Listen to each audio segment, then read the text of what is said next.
Well, thanks for being with us today. Our guest today is Brother Habib from the Middle East. He's a church leader, deals with discipleship and training of individuals, specifically in Egypt, and it's great to be able to get this perspective. Thanks for being with us today. I appreciate this. Thank you. We've been seeing so many things going on in the Middle East that I think we need to have it in perspective, and since you're one who's kind of in the middle of it all, I'd like to first start off with, and I want to find out about how the church is really making inroads there as far as the Christian church.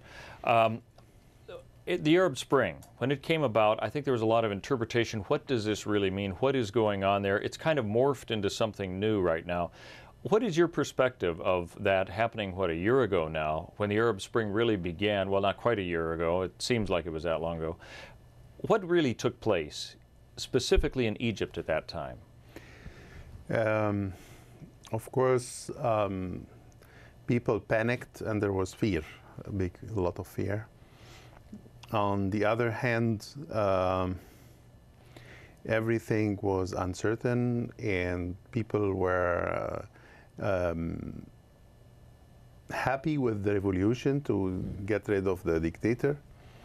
But on the other hand, after a while, they started to face themselves with the fact that there is nothing that have changed. Really? Yeah, it's no financial development or political stability or security. Everything was non-stable at all, and the crime started to raise and all these kind of things. So that was a fact that people started to be faced with.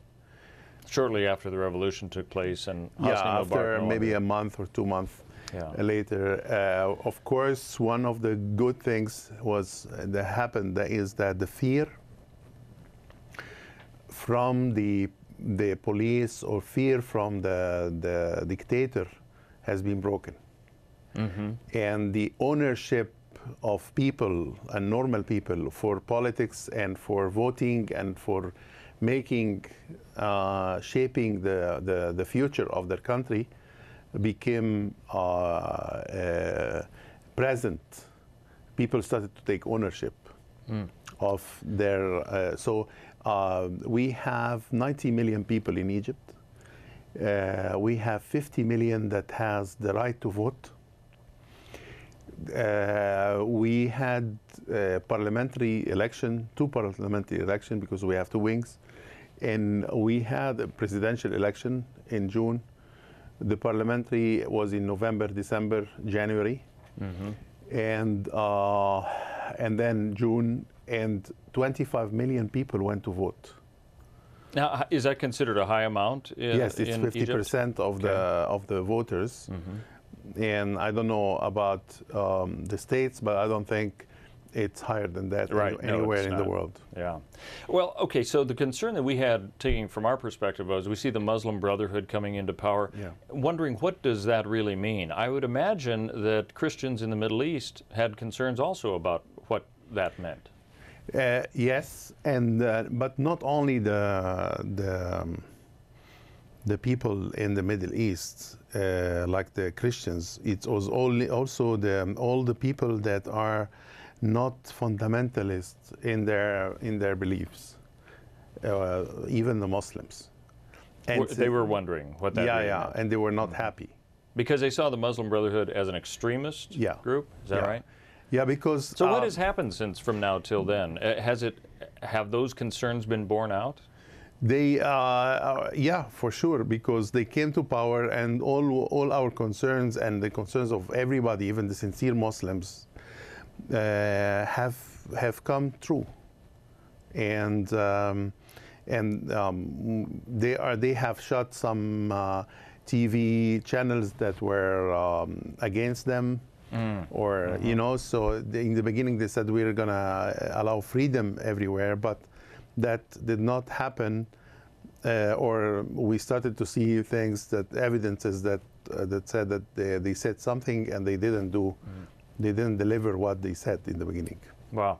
So some of those concerns that we had over here were heightened a little bit that way as well. And I do want to get into the church planting and all that a little bit later on. I want to kind of set the stage for where we are right now with the concerns that we have there.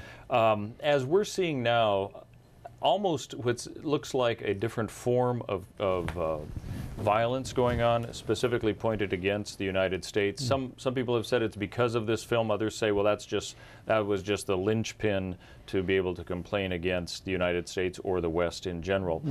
How are you interpreting this latest uprising that we're seeing in Egypt? Is the film really to play a role in it, or was that just merely the excuse for this latest action?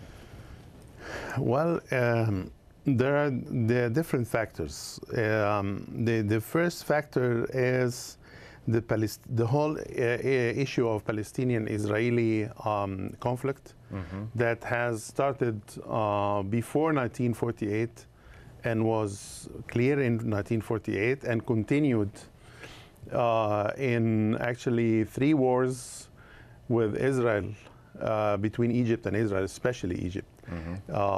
And the hatred to Israel that is in the country because of the injustice against the Palestinian people, and because Israel is taking their lands more and more. So everybody wants to defend the Palestinians. And you have to understand that, because the Arabic culture is a shame and honor culture. Elaborate a little bit on that. So we, if you disgrace, if you do something against the Palestinians, you are bringing shame on us all as Arabs. And it's a shame for us not to defend them. And it's an honor for us to defend them and to stand with them against their enemies. So also the film, the movie, is anything that is written against Islam, the Quran, or the Prophet of Islam is considered a big shame. So the Arabs, how they can defend themselves, and the shame that came on them is by revenge. And because the United States aligns itself with Israel, yes, then that's why the attack is going on that way. And you have to understand that the suicidal bombers that started in 1998 and 99 in Israel, Palestine, and so on, it was an action of violence, an action of revenge, because of this shame and honor culture that we live in. And it was also, it came on the United States in 2001 with the 9/11 action. It was a shame and honor based action. So that was the result of that. And so America is linked with Israel and defending Israel all the way in their politics. And this is making America as an enemy to the Arabs, and especially to the Muslims. And even under the Obama administration, that has been a little bit more ingratiating with the Arab culture, it's still viewed that way? Is that right? There is a difference between the political action between the people that are in charge, like the army that was in charge, and Mubarak before, and the Muslim Brotherhood, who also have been supported by Obama's regime. According to what Obama says, and the ambassador, the American ambassador, and Hillary Clinton, and everybody, they say that they supported the Muslim Brotherhood to come into power. So the Muslim Brotherhood are in good connection with them, the president and everybody. But on the other hand, the people, they cannot allow anybody to insult or speak negative or produce any type of communication that would attack their book and their prophet. So, and also with the Israel-Palestinian conflict, they are always, of course, with their brothers. So that is an So inextricable this tie. did not end and will not end unless there is a change from from the United States or whatever.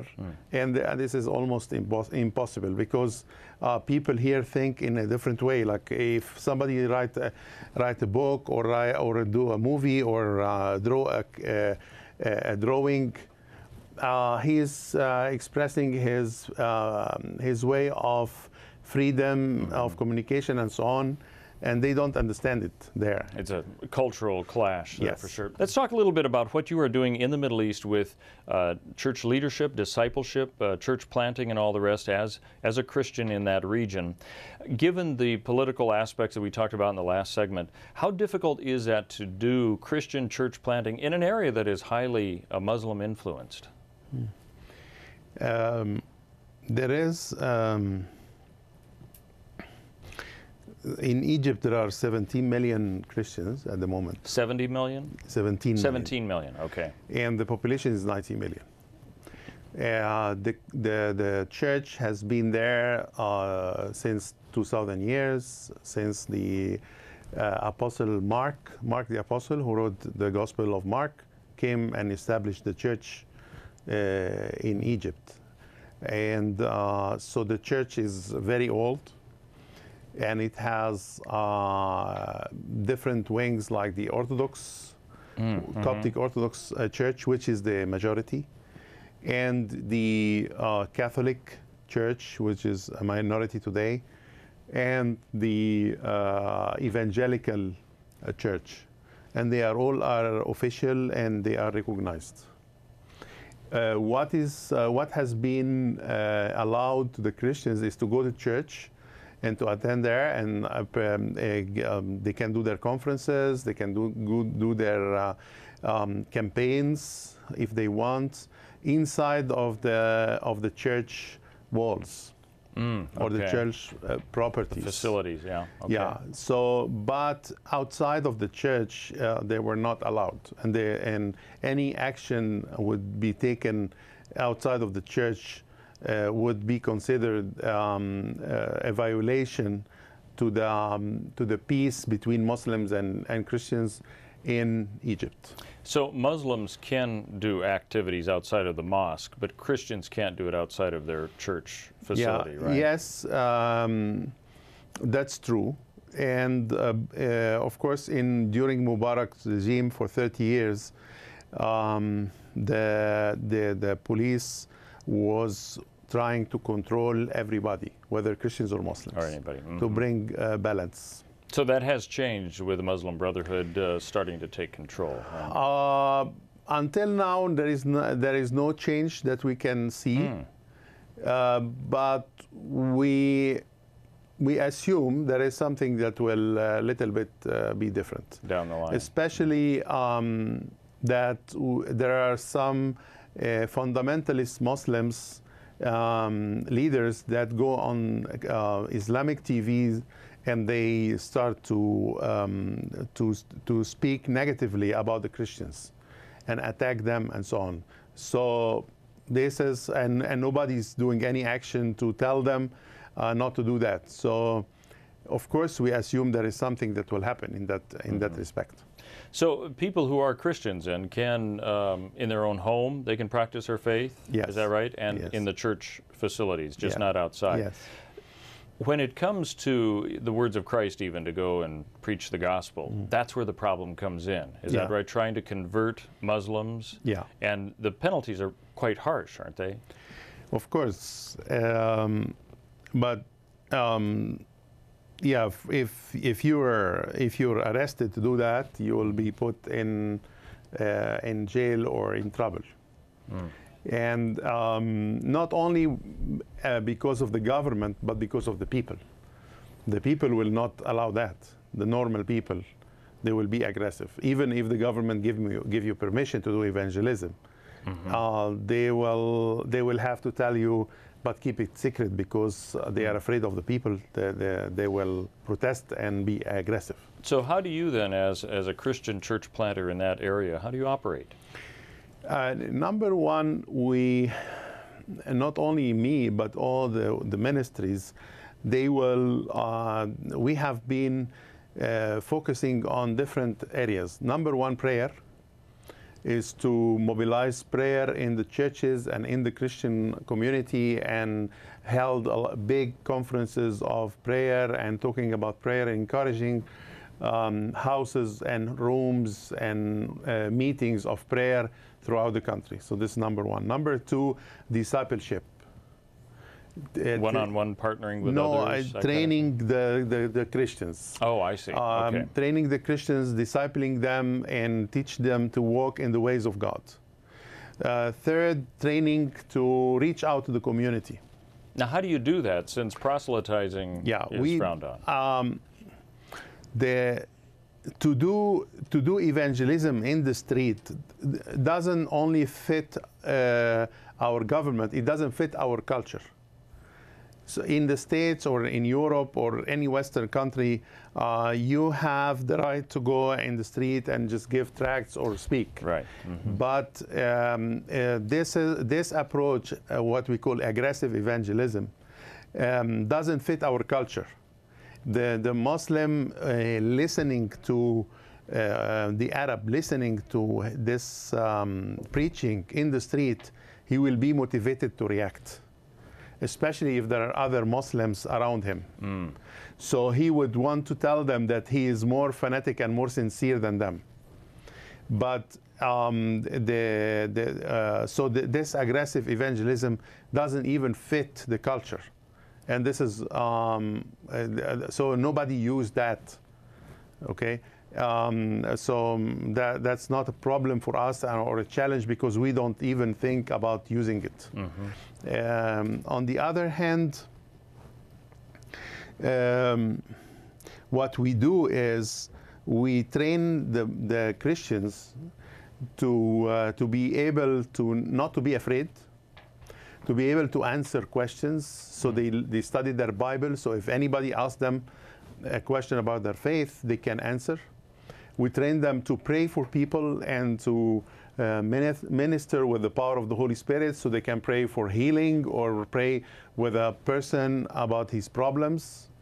So it's we train them in the natural, so they can respond into any answer or into any problem that anybody is in. For example, somebody has his kid who is a son who is sick, so they can pray for the son. Mm-hmm. So if he gets healed, it's a witness that Jesus is alive and he's doing miracles. So can somebody respond if they're asked about their faith? Yes. As a Christian? Yes. They just can't say, hey, you know what, I think you need to become a Christian. Yeah. You couldn't approach it that way. Yeah. Right? No, they have to build relationships and natural with their neighbors and their friends and in colleagues and work, mm-hmm. and just live normal life and live their Christian life. And if people will see their righteousness in work and their way, their politeness and everything, their witness to Christ. Their life. Yeah. We've only got a couple minutes. I want to put it in perspective. You said there are 90 million people in Egypt. 17 million are Christians. Yeah. Right. So that's quite a few, and it's actually sanctioned that you can be a Christian. It's not like you're in hiding. How do you then go about church planting? How do you create new churches in new areas? Okay. And we've only got a couple minutes, so if you could give us a brief version of that. I'll talk broadly on the Arab world in general. Okay. There are 7 or 8 TV satellites, Arabic Christian satellite broadcasting channels that are speaking to the Arabs in general in the whole Arab world. And there are around 35 radio channels, Christian radio channels, that are speaking to the Arabs. And they are all from outside of the Arab world, so they just transmit, they broadcast. Mm-hmm. And this thing has happened in the last 10 years. And because of that, a lot of people have responded to the gospel, whether they are Christians or Muslims, whether they are Egyptians or Saudi or whatever. Mm-hmm. This has happened, and the statistics from one of the TV is that there are 2 million Muslims that came to the Lord in Egypt alone. Because of this broadcast. Because of that, and also there are, and total in the Arab world, there are around 6 million Arabs that came to the Lord. So these are statistics that we hear of from those correspondence ministries that are working with the TV channels. So there is the TV has done a big thing, number one. Number two, Jesus appeared to a lot of Muslims. Physically appearing to them, you mean? In visions and dreams. And 70% of the Muslims that came to the Lord, they came through the visions and dreams and visitations of Jesus Christ. And this is ongoing now? Yes, until today. And this is happening because of prayer.